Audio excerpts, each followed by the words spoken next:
नमस्कार। आज मैं आपके समक्ष 40वां एपिसोड प्रस्तुत करने जा रहा हूँ।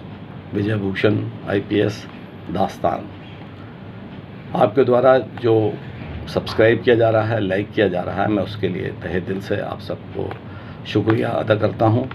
और मुझे अत्यंत हर्ष हो रहा है कि जिस प्रकार से सब्सक्राइबर्स इसमें बढ़ रहे हैं और आप जो प्रशंसा मुझे आपके माध्यम से प्राप्त हो रही है, उसके लिए मेरे पास शब्द नहीं है कि मैं उनका अपने धन्यवाद आपके समक्ष प्रस्तुत कर सकूं। ये जो घटना आज मैं आपके सामने रखने जा रहा हूँ, ये वर्ष 1995 की है। ये जनपद लखनऊ की एक वयोवृद्ध नेता थे जो कि भूतपूर्व अध्यक्ष उत्तर प्रदेश कांग्रेस कमेटी के थे, श्री लक्ष्मी शंकर यादव जी। इनकी हत्या हुई थी जियामऊ थाना हजरतगंज अंतर्गत। उस समय मैं यहाँ पर क्षेत्राधिकारी के पद पर नियुक्त था। सूचना मिलते ही वहाँ पहुँचना और पता लगाना घटना का पूरा क्रम, और उस समय यहाँ उत्तर प्रदेश में राष्ट्रपति शासन लगा था। बहुत ही लोमहर्षक कांड था। माननीय महामहिम द्वारा भी घटनास्थल का निरीक्षण किया गया था और शीघ्र जो भी अपराधी थे उनको पकड़ने के निर्देश जारी किए गए थे। डीजीपी महोदय के द्वारा रात्रि में इसमें बैठक हुई और मुझे दिशा निर्देश निर्गत किए गए कि जितनी जल्दी हो इसमें कार्रवाई करो। उस समय के कुछ बदमाश जो ज़मीन पे कब्जा करना चाहते थे, जिनसे श्री यादव जी का ज़बरदस्त मुकदमेबाजी चल रही थी और श्री यादव जी को सुरक्षा भी प्रदान की गई थी, परंतु सुरक्षाकर्मी उस समय जो चेंज ओवर का टाइम था, चेंज होने गए थे और उसी समय ये घटना घटित हुई थी। इसमें जिन बदमाशों के नाम मुख्य रूप से सामने आए वह सूरजपाल, यहीं चढ़ाई का पूर्वा गोसाईगंज का, उसका भाई चंद्रपाल था, विजयपाल, रमेश कालिया और दो अन्य अपराधीगण थे। मेरे द्वारा टीम का गठन किया गया और जैसे कि दिशा निर्देश मिले थे, इनको तत्काल गिरफ्तारी का मैंने हर जगह रोज़ दिन रात एक करके दबिश देनी प्रारंभ करी और दबिशों का सिलसिला लगातार बना रहा। मैं पूरे प्रयास में था कि जितनी जल्दी हो इनकी गिरफ्तारी सुनिश्चित हो, क्योंकि प्रदेश में एक बड़ा असहज सा माहौल बना हुआ था। उसी बीच में जो चंद्रपाल था वह अपनी एक पूर्व के मुकदमे में जमानत कटा के जेल में हाजिर हो गया और वहाँ से उसने अस्पताल का अपना पर्चा बनवा लिया और बलरामपुर अस्पताल में उसका दाखिला हो गया। बलरामपुर अस्पताल में वह प्राइवेट वार्ड में शिफ्ट हो गया और तीसरे ही दिन एक परिदीन नामक एक अपराधी था जिससे कि उसकी रंजिश चल रही थी।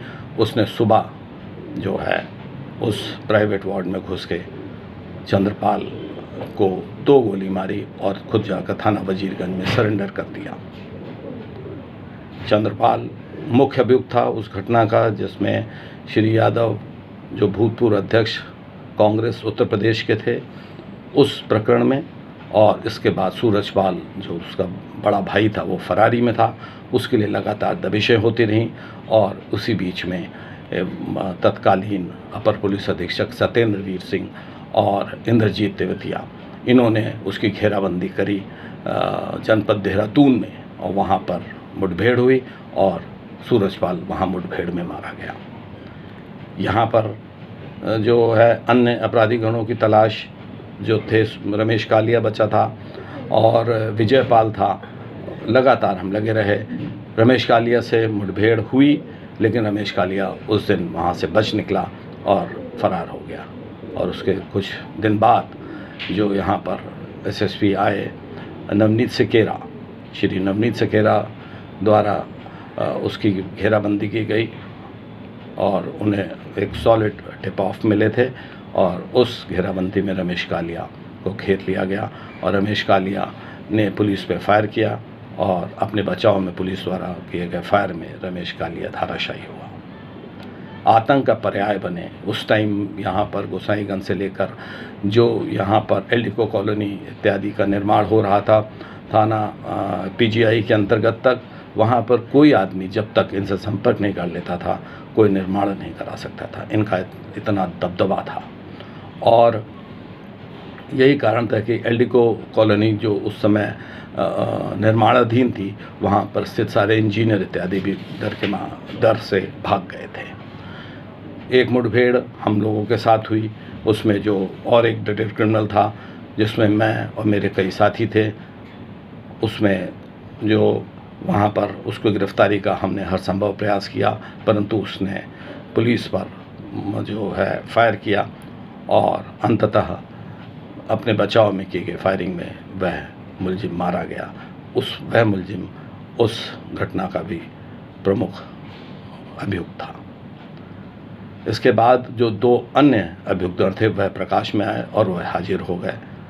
4 मुख्य अभियुक्तगण इस मुठभेड़ में मारे गए। कुल मिलाकर ये हुआ कि इस मुठभेड़ के बाद एक बहुत ही कॉन्फिडेंस लोगों में जागृत हुआ और मेरे द्वारा जो किए गए प्रयास, जिन प्रयासों के कारण कई मुठभेड़ें संभव हो सकी और अपराधियों का सफाया हो सका, और जिस अपराधी ने अस्पताल में जाकर हत्या की थी उस अपराधी की गिरफ्तारी हुई, उसको जेल भेजा गया, उसमें ठोक कर गवाही दी गई और उसको आजीवन कारावास हुआ। मेरा ये कहना है कि पुलिस बहुत ही मेहनत से काम करती है। यदि कोई घटना चैलेंजिंग हो तो उसमें पूरे मनोयोग से काम करती है। बस आप सबके विश्वास की आवश्यकता है। मैंने जैसा आपसे पूर्व में बताया है, मैं 28 मुठभेड़ों का वादी मुकदमा रहा हूँ। कुल 51 ऐसे मुठभेड़ें हैं जिसमें कि मैं या तो गवाह हूँ और या जो मेरे द्वारा उसमें फ़र्द बरामदगी और फ़र्द गिरफ्तारी तैयार की गई है।